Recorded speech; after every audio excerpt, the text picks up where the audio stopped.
નમસ્કાર વિદ્યાર્થી મિત્રો, 11 સાયન્સ ધોરણ 11 સાયન્સમાં કેમેસ્ટ્રી વિષયમાં બેઝિક વિડિયો લેક્ચરમાં આપ સર્વેનું હાર્દિક સ્વાગત છે. હવે આપણે આનો પહેલો વિડિયો લઈને આવી રહ્યા છીએ આજે, જે તમારો સંપૂર્ણપણે કેમેસ્ટ્રીના બેઝિક ઉપર હશે. હવે તમને 1 થી 20 તત્વોનો ખ્યાલ જ હશે, છતાં એક વખત આપણે રિવિઝન કરી લઈએ. હમણાં શરૂઆતમાં આપણે 1 થી 30 તત્વોની વાત કરીશું, એટલે 21 થી 30 તત્વોના પછી લઈશું. તો સૌથી પહેલાં તો 1 થી 20 તત્વો 1 થી 20 તત્વો કયા કયા છે, એની ઇલેક્ટ્રોન રચના શું, એની સંજ્ઞા શું, એનું નામ શું. કારણ કે આપણને જો 1 થી 20 તત્વો આવડતા હશે તો જ આગળ એની આયનો આવડશે, તો જ સંયોજનો બનાવતા આવડે, તો જ પ્રક્રિયા આવડે અને તો જ આપણું કામ સરળ થાય, જેથી ગોખવું ના પડે. 10મા ધોરણમાં કેમેસ્ટ્રીના રસાયણ વિજ્ઞાનના ચેપ્ટરમાં મુખ્ય પ્રશ્ન તમારો આ જ હશે કે સર ગોખવું પડે છે, યાદ રહેતું નથી. તો આને ગોખવા કરતાં આપણે સમજવામાં વધારે માનીશું. તો શરૂઆતમાં અમુક તત્વોના પરમાણુ ક્રમાંકને બધું યાદ રાખવું પડશે, ત્યારબાદ કામ એકદમ સરળ થઈ જશે.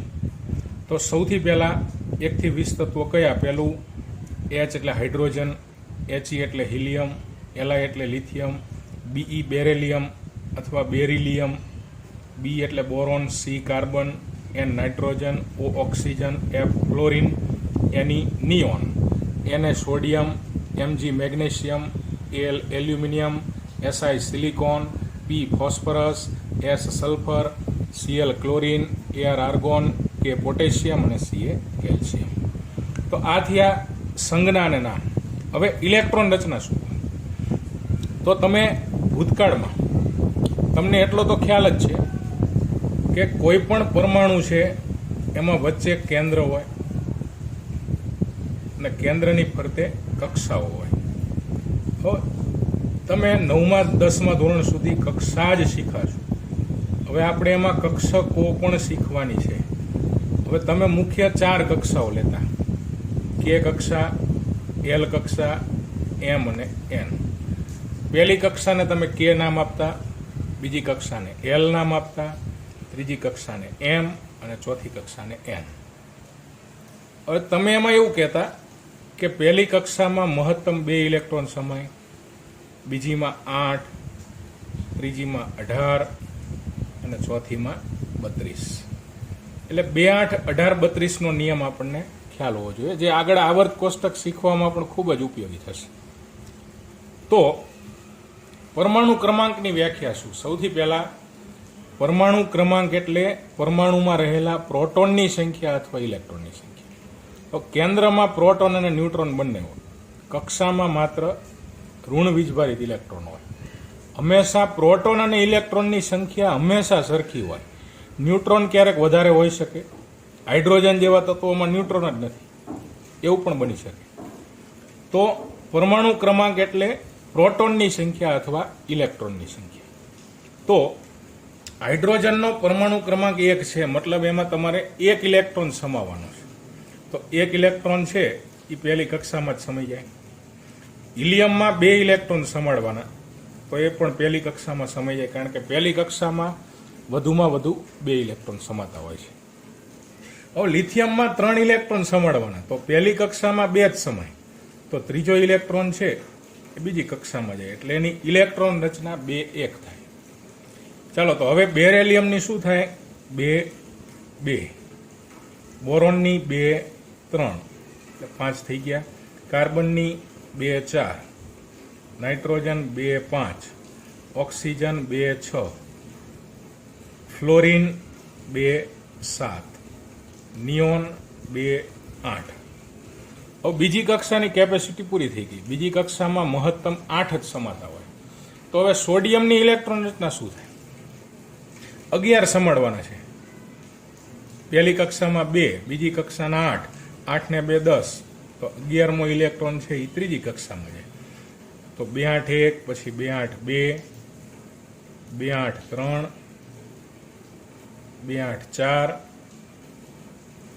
2, 8, 5, 286 287 288. તો આર્ગોનમાં 288 થયા. હવે પોટેશિયમમાં 289 આવવા જોઈએ, કારણ કે આપણે વાત કરી ત્રીજી કક્ષાની કેપેસિટી કેટલા ઇલેક્ટ્રોનની છે? 18 ઇલેક્ટ્રોનની.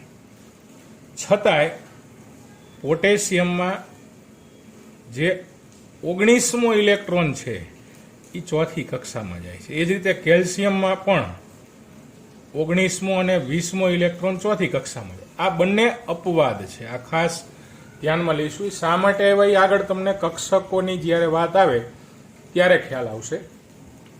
પણ હાલમાં આપણે યાદ રાખી દઈશું કે 19 અને 20 નંબરમાં શું કરશું, તો પોટેશિયમમાં અને કેલ્શિયમમાં ચોથી કક્ષામાં 1 અને 2 રાખીશું. ત્યારબાદ જે 21મું તત્વ આવશે સ્કેન્ડિયમ, એમાં પાછો ત્રીજી કક્ષામાં આવશે ઇલેક્ટ્રોન, એટલે ત્યાં 289 થશે, 210 તો અપવાદ આ 2 જતા. શા માટે અપવાદ છે કે આપણને આગળ ખ્યાલ આવશે. હાલ પૂરતું આટલું કાફી છે કે આ ઇલેક્ટ્રોન રચના આપણને આવડવી જોઈએ 1 થી 20 તત્વોની. હવે આપણે 21 થી 30 તત્વોની વાત કરી, ત્યારબાદ આયનોની ચર્ચા કરવાની છે. તો આયનોમાં શું હોય, તો તમને થોડો ખ્યાલ જ હશે કે જેની બહારની કક્ષામાં 1 ઇલેક્ટ્રોન હોય એ શું કરે, 2 ઇલેક્ટ્રોન હોય એ શું કરે, તેની આગળ આપણે ચર્ચા કરી. ત્યારે ફરી પાછી ઇલેક્ટ્રોન રચનાની તમારે જરૂર પડશે. તો અષ્ટક પૂરું કરવા પ્રયત્ન કરે એની ચર્ચા આગળ કરશું. હાલ પૂરતા આપણને 20 તત્વો આવડી જવા જોઈએ, જેથી આગળ વાંધો ન આવે. હવે આપણે આગળ ચર્ચા કરી 21 થી 30 તત્વોની. તો 9-10 ધોરણ સુધી તમને કદાચ 1 થી 20 તત્વો સુધીની જરૂર પડી હશે. પણ હવે 11 અને 12 ધોરણમાં ખાસ કરીને તમારે 21 થી 30 તત્વોની ખાસ જરૂર પડશે. તો 21 થી 30 તત્વો કયા છે? 21 નંબર છે SC એટલે સ્કેન્ડિયમ, 22 નંબરનું તત્વ છે TI, જેનું નામ છે ટિટેનિયમ. 23 નંબરનું તત્વ છે વેનેડિયમ. 24 નંબરનું તત્વ છે CR, ક્રોમિયમ. 25 નંબરનું તત્વ છે MN, મેંગેનીઝ. 26 નંબરનું તત્વ છે Fe આયન, જેને આપણે લોખંડ તરીકે ઓળખીએ છીએ. 27 નંબરનું તત્વ છે CO, કોબાલ્ટ.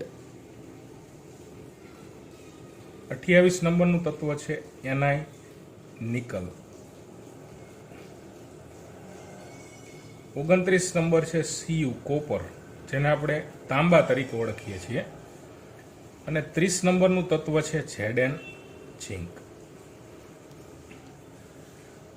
તો આ થયા 21 થી 30 નંબરના તત્વો. આમાં ઘણા બધા નામ તમને 9-10 ધોરણમાં આવતા હશે, જેમ કે આયન છે, કોબાલ્ટ છે, નિકલ, કોપર, ઝિંક, ક્રોમિયમ. આવા અમુક તત્વો તમને ખ્યાલ જ હશે. હવે આ 21 થી 30 ને યાદ રાખવા માટે આપણે એક સૂત્ર વાપરશું યાદ રાખવા માટેનું, કે ST VCR, મને ફેંકો નિકુંજ. પહેલા એક VCR આવતું, આપણે જેમ અત્યારે DVD ને VCD આવે છે એમ વિડીયો મૂવી જોવા માટે પહેલા VCR આવતું. એટલે યાદ રાખવાનું સૂત્ર છે ST VCR, મને ફેંકો નિકુંજ. S એટલે SC, T VCR, મને એટલે MN, ફે એટલે Fe, કો એટલે CO, ની એટલે Ni, કુ એટલે Cu ને છ એટલે Zn. તો આવી રીતે તમે 21 થી 30 તત્વો છે એ તૈયાર કરી શકો. એટલા માટે એક સરળ સૂત્ર છે. હવે 20 નંબર આપણું કેલ્શિયમ હતું. કેલ્શિયમની ઇલેક્ટ્રોન રચના શું બની હતી? 2 8 8 2. વળી આપણે કીધું હતું પોટેશિયમ, જે કેલ્શિયમની આપણે પોટેશિયમ અને કેલ્શિયમ ઇલેક્ટ્રોન રચના લીધેલી, એમાં થવું જોઈએ 289, એની બદલે 2881 થયું અને 2882 થયું. હવે ફરી પાછા ઇલેક્ટ્રોન ત્રીજી કક્ષામાં આવશે. એટલે અહીંયા સ્કેન્ડિયમની ઇલેક્ટ્રોન રચના શું આવશે? 2892. ચાલો, ટિટેનિયમની 2810-2. એવી જ રીતે આગળ જતા જઈએ. 2811-2, 2812-2,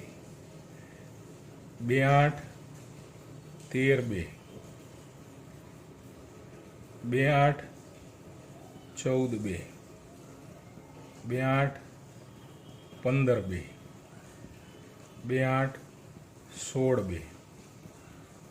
2817-2 અને 2818-2. એટલે અહીંયા છેલ્લે તમે પહોંચો તો ત્રીજી કક્ષા સંપૂર્ણ ભરાઈ ગઈ છે, 18 ઇલેક્ટ્રોન. હવે આમાં 2 અપવાદ આવે પાછા.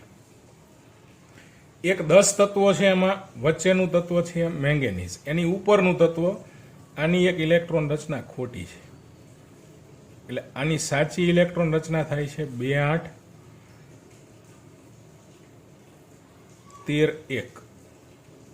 એટલે આમાં શું થાય છે? ચોથી કક્ષાનો એક ઇલેક્ટ્રોન ત્રીજી કક્ષામાં જતો રહે છે. આ સાચી રચના થઈ એની. અને આવી જ રીતે ઝીંક છે એ છેલ્લું તત્વ, એની ઉપરના તત્વની ખોટી રચના છે. એમાં પણ સેમ કન્ડિશન, ચોથી કક્ષામાંથી ઇલેક્ટ્રોન ત્રીજી કક્ષામાં જતો રહે. એટલે 2817-2 ની બદલે 2818-1 આની સાચી ઇલેક્ટ્રોન રચના થાય. એટલે 2 જગ્યાએ ફેરફાર આવ્યા. બાકી તમે 20 નંબર પછી સીધું શું કર્યું? 2882 ની બદલે 2892, પછી 10, 11, 12, 13, 14, 15, 16, 17, 18. હવે બધા યાદ ન રખાય, ખાલી 2 અપવાદ જ યાદ રખાય. કે એક અપવાદ 24 નંબરનો અપવાદ છે અને એક 29 નંબરનો અપવાદ છે. કે જેમાં શું થાય છે? ચોથી કક્ષામાંથી ઇલેક્ટ્રોન ત્રીજી કક્ષામાં એક આવી જાય છે.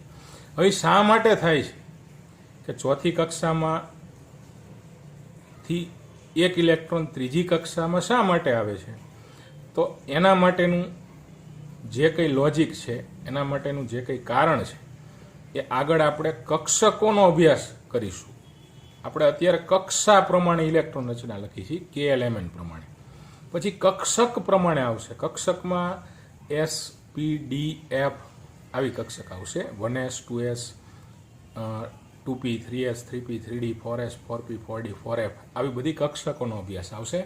ત્યારે તમને ખ્યાલ આવશે કે આ બેમાં શા માટે આવું થાય છે. ત્યાં સુધી તમે આ રીતે યાદ રાખી શકો કે આ 24 અને 29 નંબરમાં બેમાં ચેન્જીસ આવે છે. મતલબ એક ક્રોમિયમ અને એક CU, બંનેમાં CC જ છે. CR અને CU આ બંનેમાં ચેન્જીસ આવે છે.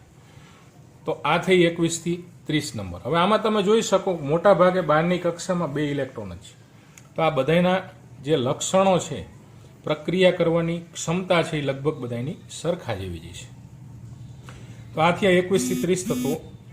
હવે આગળ ચર્ચા કરીએ કે સંયોજકતા કક્ષામાં. સંયોજકતા કક્ષા એટલે કઈ કક્ષા?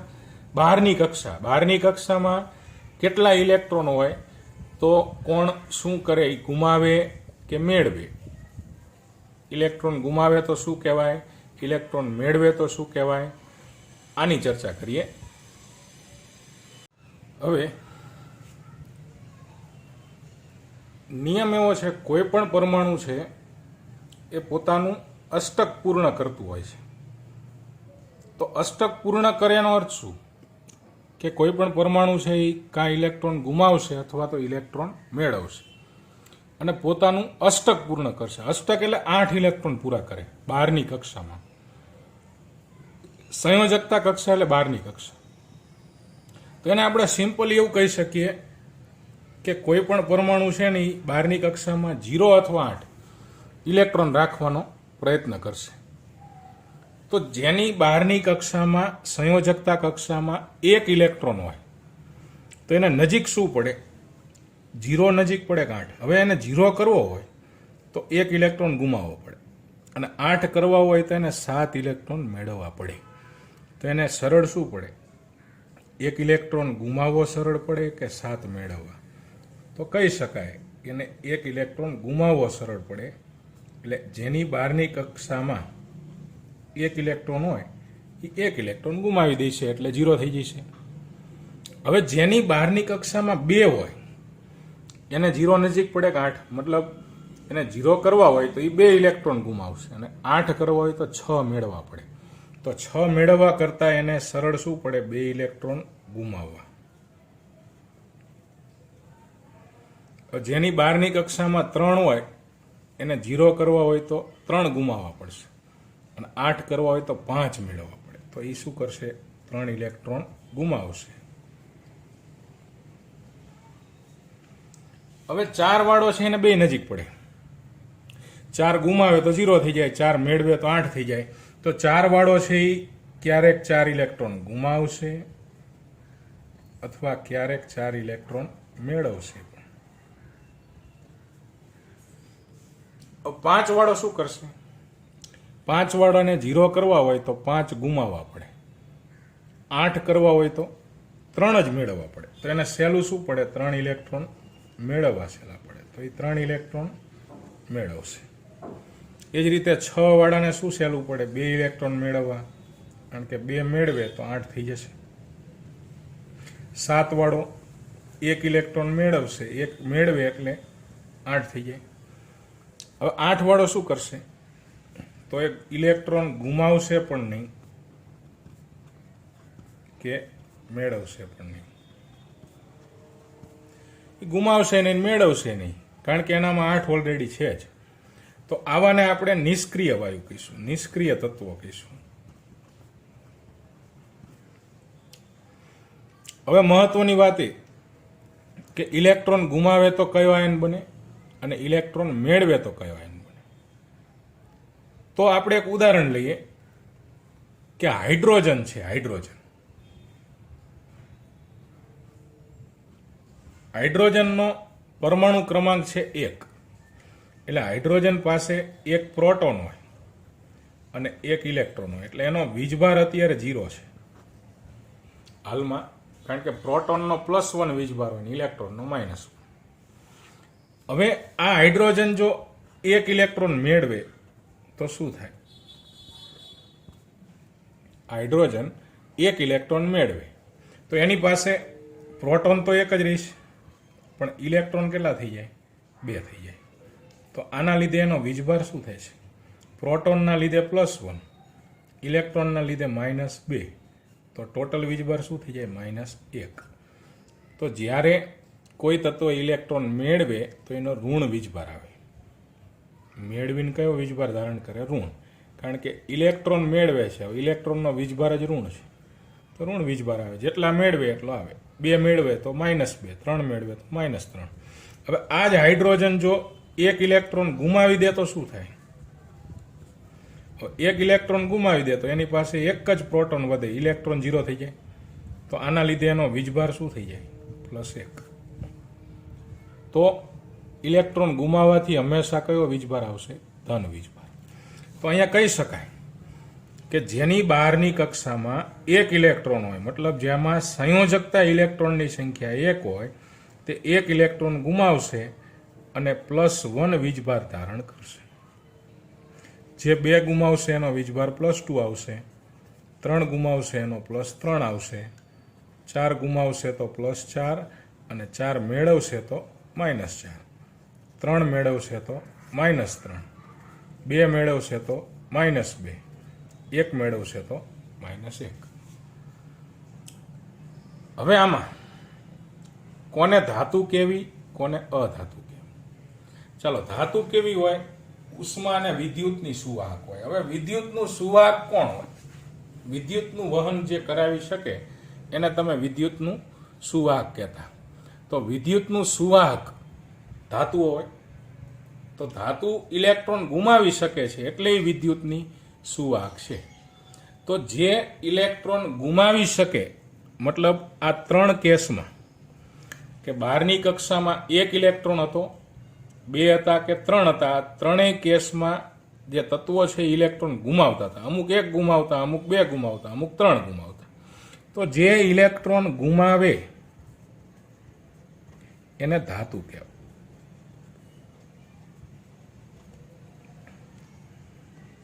હવે આ 3 કેસમાં માત્ર ઇલેક્ટ્રોન મેળવે છે. જો જેમાં 5 હતા એ 3 મેળવે, 6 હતા એ 2 મેળવે અને 7 હતા એ 1 મેળવે. તો જે ઇલેક્ટ્રોન મેળવે એને અધાતુ કહેવાય. તો આ બધા અધાતુ તત્વો છે. તમે 10મા ધોરણમાં શીખીને આવ્યા છો, ધાતુ તત્વો અને અધાતુ તત્વો. હવે જે ગુમાવી પણ શકે અને મેળવી પણ શકે, કે જે ઇલેક્ટ્રોન ગુમાવે અથવા ઇલેક્ટ્રોન મેળવે, આને અર્ધધાતુ તત્વો જનરલી કહેવાય. તો આ મોટી મોટી વાત થઈ ધાતુ, અધાતુ અને અર્ધધાતુની. હવે આ નિયમ આપણે 1 થી 20 તત્વોમાં લાગુ પાડવો છે. તો વિચારવું છે કે +1 વીજભાર કોનો કોનો આવશે, વિચારો. તો +1 વીજભાર માટે આપણે જે 1 થી 20 તત્વો હતા એની વાત કરીએ. તો +1 વીજભાર કોનો આવશે, જે 1 ઇલેક્ટ્રોન ગુમાવશે એનો. હવે 1 ઇલેક્ટ્રોન ગુમાવે તો એની બહારની કક્ષામાં કેટલા ઇલેક્ટ્રોન હોવા જોઈએ, 1 ઇલેક્ટ્રોન. તો આમાં જોઈએ આપણે 1 ઇલેક્ટ્રોન શેમાં છે. જો હાઇડ્રોજનમાં 1 છે, પછી લિથિયમમાં બહારની કક્ષામાં 1 છે, પછી સોડિયમની બહારની કક્ષામાં 1 છે, પછી પોટેશિયમની બહારની કક્ષામાં 1 છે. તો અહીંયા તમે કહી શકશો કે હાઇડ્રોજનનો +1 આવી શકે, ત્યારબાદ લિથિયમનો +1 આવી શકે, ત્યારબાદ સોડિયમનો +1 આવી શકે, ત્યારબાદ પોટેશિયમનો +1. તો આ બધા આયનો આપણે ગોખવા નહીં પડે જો આપણને આ બેઝિક આવડતું હશે તો. હવે +2 કોનો આવી શકે, હવે એ વાત પણ શીખડાવી દઉં કે 0નો મિનિંગ શું. આપણે જે કહીએ છીએ ને કે અષ્ટક પૂર્ણ કરે તો આઠડો તો બરાબર હોય, 0 ક્યાં થયું. તો જો સોડિયમ છે, સોડિયમ 1 ઇલેક્ટ્રોન ગુમાવી દે તો હવે એની બહારની કક્ષામાં 0 ન થાય, આમ 0 થાય. પણ હવે એ કક્ષા ખાલી જ થઈ ગઈ, તો હવે બહારની કક્ષા ત્રીજી કક્ષાનો રહે તો બીજી થઈ જાય, બીજી કક્ષામાં કેટલા આવી જાય, ઓટોમેટિક 8. એવી જ રીતે કેલ્શિયમ જો પોટેશિયમ એના 1 ગુમાવી દે તો હવે બહારની કક્ષા થઈ ગઈ, તો બહારની કક્ષામાં 0 ન ગણાય, બહારની કક્ષામાં કેટલા ગણાય, 8. તો તમે એમ કહો છો કે 0 છે એનો મિનિંગ 8 જ સમજવાનો રહેશે. ચલો આવી જ રીતે હવે તમે વિચારી શકશો 2 +2 કોના કોના, તો જેની બહારની કક્ષામાં 2 હોય એની નીચેના તત્વો જ આવશે. જો બેરેલિયમમાં 2 છે, સોડિયમ પછી મેગ્નેશિયમમાં 2 છે, પોટેશિયમ પછી કેલ્શિયમમાં 2 છે. એટલે કયા કયા તત્વો થયા, તો બેરેલિયમ એનો +2 આવશે, મેગ્નેશિયમનો +2 આવશે, કેલ્શિયમનો +2 આવશે. તો +3 કોનો આવશે, જેની બહારની કક્ષામાં 3 હોય, તો એક બોરોનનો આવશે, એક એલ્યુમિનિયમનો આવશે. તો બોરોનનો +3 આવશે, એલ્યુમિનિયમનો +3 આવશે. હવે +4 અથવા -4 કોના, જેની બહારની કક્ષામાં 4 હોય, તો કાર્બન છે, સિલિકોન છે. તો કાર્બન છે એનો +4 અથવા -4, સિલિકોનનો +4 અથવા -4, આ બંને શક્ય બનશે. ચાલો -3 કોનો શક્ય બનશે, જેની બહારની કક્ષામાં 5 હોય. 5 શેમાં છે, નાઇટ્રોજન. તો નાઇટ્રોજનનો -3. એ જ રીતે ફોસ્ફરસનો પણ 5 છે, તો ફોસ્ફરસનો -3. હવે -2 કોના આવશે, ચાલો જેની બહારની કક્ષામાં 6 હોય, તો એક ઓક્સિજન, એક સલ્ફર, તો O-2 શક્ય બનશે, S-2 શક્ય બનશે. ચલો -1 કોના આવશે, ફ્લોરિનમાં 7 છે તો 1 મેળવશે, ક્લોરિનમાં 7 છે તો 1 મેળવશે, તો ફ્લોરિનનો -1, ક્લોરિનનો -1. તો આનાથી તમારે ગોખવું નહીં પડે. હવે નિષ્ક્રિય વાયુ કયા કયા, ચલો નિયોનમાં 8, આર્ગોનમાં 8, હિલિયમમાં ભલે 2 છે પણ પહેલી કક્ષા સંપૂર્ણ ભરાયેલી છે, એટલે હિલિયમને પણ આપણે નિષ્ક્રિય વાયુ કહીએ છીએ. તો નિષ્ક્રિય વાયુમાં કયા કયા આવ્યા, હિલિયમ, નિયોન, આર્ગોન, એના પછી ક્રિપ્ટોન, ઝેનોન, રેડોન, આવા બીજા 3 આવશે. તો આપણને ઇલેક્ટ્રોન રચનાનું જો જ્ઞાન હશે તો આગળનું જે કામ છે તમારું એકદમ સરળ બની જશે, એકદમ સિમ્પલ થઈ જશે. તો આ આયનો કેવી રીતે આવે, વીજભાર કેવી રીતે આવે, એનો ખ્યાલ તમને આવી ગયો છે. સૌથી મહત્વની વાત આ છે, કોણ ઇલેક્ટ્રોન ગુમાવે, કોણ ઇલેક્ટ્રોન મેળવે, કોને ધાતુ કહેવા, કોને અધાતુ કહેવા, કોને અર્ધધાતુ કહેવા. જો તમને 1 થી 20 તત્વો આવડતા હશે તો તમે સરળતાથી આગળ ઇલેક્ટ્રોન રચના ઉપરથી આયનો નક્કી કરી શકશો, અને આ જ આયનો ઉપરથી તમે સંયોજન બનાવી શકશો અને સંયોજન ઉપરથી તમે આરામથી પ્રક્રિયા કરી શકશો. એટલે આખું કેમિસ્ટ્રી છે એ તમારું એકદમ વ્યવસ્થિત સરળ રહી જશે. તો અહીંયા આજે આપણે અટકાવી છીએ. હવે તમારે પ્રેક્ટિસ કરવાની છે ઘરે જઈને. અને બીજી એક વાત પણ આમાં કહી દઉં કે બધા જ પરમાણુ છે એ નિષ્ક્રિય વાયુ જેવા થવા પ્રયત્ન કરે. નિષ્ક્રિય વાયુ સ્થાયી છે. તો અહીંયા જુઓ, ક્લોરીન છે એમાં 12ની કક્ષામાં 7 છે. હવે એક મેળવે એટલે 8 થઈ જાય. તો કોના જેવો થાય? આર્ગોન જેવો. સલ્ફર 6 છે, 2 મેળવે તો એ પણ કોના જેવો થઈ જાય? આર્ગોન જેવો. ફોસ્ફરસ છે એ 3 મેળવે તો એ પણ આર્ગોન જેવો થાય. પોટેશિયમ 1 ગુમાવે એટલે 288 આર્ગોન જેવો થાય. કેલ્શિયમ 2 ગુમાવે તો 288 આર્ગોન જેવો થાય. ચાલો, સોડિયમ છે એ 1 ગુમાવે તો 28 એટલે નિયોન જેવો થાય. હવે ફ્લોરિન 7 છે તો 1 મેળવે તો 28 થઈ જાય, આર્ગોન જેવો થાય, સોરી નિયોન જેવો થાય. ઓક્સિજન 6 છે તો 2 મેળવે તો 28 થઈ જાય, નિયોન જેવો થાય. તો દરેક, હવે લિથિયમ શું કરે? 1 ગુમાવે તો 2 એટલે કોના જેવો થાય? હિલિયમ. તો આવી રીતે દરેક તત્વો છે નિષ્ક્રિય વાયુ જેવા થવાનો પ્રયત્ન કરે. એટલે કે 12ની કક્ષામાં 8 ઇલેક્ટ્રોન અષ્ટક પૂરું કરવાનો પ્રયત્ન કરે જેથી સ્થાયી થઈ જાય. તો આજે આટલી વાત. તમે ઘરે આના ઉપરથી 1 થી 20 તત્વો છે, 1 થી 30 તત્વો છે, એમાં પ્રેક્ટિસ કરજો. કોણ ગુમાવશે, કોણ મેળવશે, અને આ આવડશે તો આગળનું કાર્ય આપણું સરળ થાય છે. હજી એકાદ વિડીયો લેક્ચર છે આપણો બેઝિકનો લઈશું, ત્યારબાદ આપણે ચેપ્ટર સ્ટાર્ટ કરીશું. નમસ્કાર.